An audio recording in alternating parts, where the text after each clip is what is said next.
একটা বিয়ে আর একটা ছেলে দুজন মিলে তার জীবনটাকে পুরো হেল করে দিয়েছে, মানে পুরো জীবনে নষ্ট করে দিয়েছে। 6 মাস না 5.5 মাস সংসার করেছে, পুরো জীবনে নষ্টই করে দিয়েছে। এখন মেয়েটা ডিভোর্স হয়ে গেছে, এখন মেয়েটা বাড়িতে থাকে। যতক্ষণ পর্যন্ত না মেয়েটা ওর সাথে মুক্তি পেয়েছে ততক্ষণ পর্যন্ত নাকি ঘুমায়নি। কালকে আমি 8টা সাড়ে 8টার দিকে ফেসবুকে ভিডিও দেখছিলাম, দেখতে দেখতে মেসেঞ্জারে একটা মেসেজ আসে, হাই কেমন আছো তুমি? আমি বললাম কে? তখন সে বলছে যে চিনতে পারছো না? আমি বললাম না চিনতে পারছি না। কে? তার নাম বললো। 2-4 লাইন মেসেজ করার পরে বুঝলাম মেয়েটা আমার স্কুলে ফ্রেন্ড ছিল।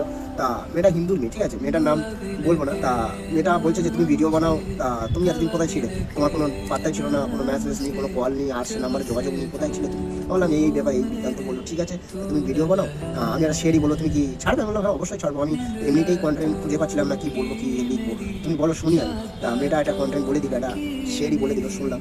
মেয়েটার জীবনটা যা শুরু হয়েছে সেই কাহিনিটা শুনে পুরো আমি হতাশ হয়ে গেলাম। তা শেয়ারিটা বলি, শেয়ারিটা এরকম লেখা ছিল যে যখন আমার ওড়ার সময় হলো তখন আমি খাঁচায় বন্দি হলাম, আর যখন আমি মুক্তি পেলাম তখন আমি উড়তেই ভুলে গেলাম। তা আমি জিজ্ঞাসা করলাম যে কেন, কি হচ্ছে, এত স্যাড কেন, আমাকে খুলে বলো শুনি। তখন বললো যে তুমি কোথায়, আমার সাথে দেখা করো, তোমার সাথে সামনাসামনি বলবো। বললাম না আমি দেখা করতে পারবো না, আমি তো বাইরে থাকি, দেখা করা সম্ভব না, তুমি এমনি ফোনেই বলো। তখন মেয়েটা হাউমা করে কেঁদে উঠে বলছে যে জানো আমার জীবনটা পুরো নষ্ট হয়ে গেল। আমি কী হয়েছে বলো না। তা শুনলাম কিছু কথা, এই ব্যাপার, এইভাবে আমার জীবনটা নষ্ট হয়ে গেছে। তা সেগুলো বলবো তোমাদেরকে। তা একটা বিয়ে আর একটা ছেলে দুজন মিলে তার জীবনটাকে পুরো হেল করে দিয়েছে, মানে পুরো জীবনে নষ্ট করে দিয়েছে। 6 মাস না 5.5 মাস সংসার করেছে, পুরো জীবনে নষ্টই করে দিয়েছে। এখন মেয়েটা ডিভোর্স হয়ে গেছে, এখন মেয়েটা বাড়িতে থাকে। যতক্ষণ পর্যন্ত না মেয়েটা ওর সাথে মুক্তি পেয়েছে ততক্ষণ পর্যন্ত নাকি ঘুমায়নি। মেয়েটা আমাকে বলছে, বলে জানো এমন কোনো রাত নেই যে আমি মার না খেয়ে ভাত খেয়েছি। তা আমাকে জল পর্যন্ত দিত না, আমাকে এত অত্যাচার করা হতো, আমাকে জল পর্যন্ত দিত না। তা আমি বলতাম তা তুমি, তোমার বাড়ির লোক কিছু বলেনি?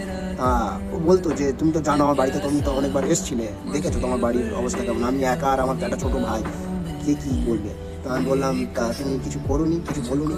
বললো না, আমাকে বাইরে বেরোতে দিত না, আমাকে কিছু করতেই দিত না।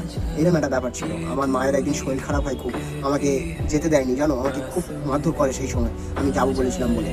সেই আরও অনেক কথা তোমরা কমেন্ট করো, আমি বলবো, ওকে জিজ্ঞাসা করবো করে এইসব কথাগুলো তোমাকে তুলে ধরবো। নাম শুধু বলবো না, তোমরা যদি কমেন্ট করো আমি বলবো। আমি ওকে একটা কথা বললাম, বলি আমি একটা কথা বলি তুমি শোনো, যদি ভুল বলে থাকি তাহলে তুমি আমাকে বলবা। বলে কি? আমি বললাম রূপের সাথে টাকার বিয়ে হয়, রূপের সাথে টাকার বিয়ে হয়, কিন্তু ভালোবাসার সাথে নেশাখোরের বিয়ে হয়। তা ভালোবাসা আর নেশাখোর এই দুটো পড়ে থাকে, কিন্তু রূপ আর টাকা দুজনা মারামারি করে, বুঝলে, এই হলো ব্যাপার।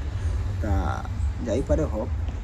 তোকে লাস্ট একটা কথা বলি, আমি একটা কথা বললো তুমি কি শুনবা? বললো হ্যাঁ বলো, শুনবো তোমার কথা। তাহলে ফুল মজা করো, মাস্তি করো, হাসি ঠাট্টা নিয়ে কথা বলো, সবার সাথে ফুল স্যাগ নিয়ে কথা বলো, মাইন্ড থেকে ওসব কথা ফেলে দাও। বাবার বাড়িতে এসছো, হাসি ঠাট্টা নিয়ে চলো, গল্প করো, বান্ধবীদের সাথে ঘোরো ফেরো, ফুল মজা করো, ওসব কথা পুরো ফেলে দাও।